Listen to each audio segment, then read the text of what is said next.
গাজায় ইসরায়েলের গণহত্যা সহ মধ্যপ্রাচ্যের একাধিক দেশে হামলার প্রতিবাদে জাতিসংঘে বক্তব্য দেওয়ার সময় বেনিয়ামিন নেতানিয়াহুর ভাষণ বয়কট করে হল ত্যাগ করেছেন শতাধিক দেশের কূটনীতিক।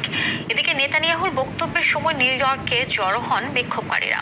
ইসরায়েলকে মার্কিন সহায়তা বন্ধ এবং ফিলিস্তিনকে মুক্ত করে গাজায় গণহত্যা বন্ধের আহ্বান জানান তারা। ইমতিয়াজ আহমেদের রিপোর্টে বিস্তারিত। এটি জাতিসংঘের সাধারণ পরিষদ অধিবেশনের শুক্রবারের দৃশ্য। অধিবেশন কক্ষের পোডিয়ামে ইসরায়েল প্রধানমন্ত্রী বেনিয়ামিন নেতানিয়াহুর বক্তব্য শুরু হতেই হল থেকে বেরিয়ে যান অধিকাংশ দেশের প্রতিনিধি। এ সময় দর্শক সারি প্রায় শূন্য হয়ে যায়। শুধুমাত্র আরব ও মুসলিম নেতারাই ওয়াকআউট করেননি। গাজায় প্রায় 2 বছরের ইসরায়েলি আগ্রাসনের প্রতিবাদে নেতানিয়াহুর বক্তব্যের সময় হল থেকে বেরিয়ে যান আফ্রিকা ও ইউরোপের বেশ কয়েকটি দেশের কূটনীতিক।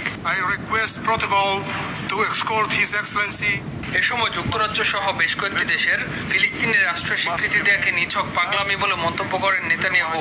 এছাড়া ইরানের সঙ্গে 12 দিনের যুদ্ধে ইসরায়েলের পাশে থাকা ও পরমাণু অস্ত্র তৈরির ক্ষেত্রে ইরানকে দমিয়ে রাখতে সাহায্যের জন্য যুক্তরাষ্ট্রের প্রেসিডেন্ট ডোনাল্ড ট্রাম্পকে ধন্যবাদ দেন নেতানিয়াহু। মানচিত্র হাতে নিয়ে বিভিন্ন দেশের অংশ দেখিয়ে হামাস ও হুতির নেতৃত্ব এবং ইরানের শীর্ষ পারমাণবিক বিজ্ঞানীদের কথা উল্লেখ করেন। বলেন, সবাই ধ্বংস হয়ে গেছে।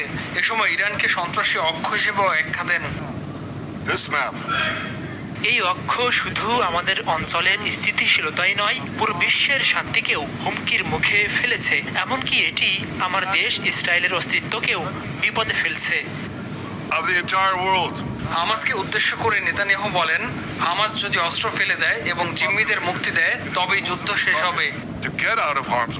এদিকে নেতানিয়াহু জাতিসংঘের সাধারণ পরিষদে ভাষণ শুরুর সঙ্গে সঙ্গে নিউ ইয়র্কের টাইমস স্কোয়ারে জড়ো হন বিক্ষোভকারীরা। এ সময় ইসরায়েলের বিরুদ্ধে নিষেধাজ্ঞা দেওয়ার দাবি জানান তারা। অন্যদিকে ট্রাম্প গাজা যুদ্ধ বন্ধ করতে জানান সৌদি পররাষ্ট্রমন্ত্রী ফয়সাল বিন ফারহান আল সৌদ। গত বুধবার জাতিসংঘ অধিবেশনের ফাঁকে 8 মুসলিম দেশের নেতাদের সঙ্গে বৈঠকে এ প্রতিশ্রুতি দেন মার্কিন প্রেসিডেন্ট।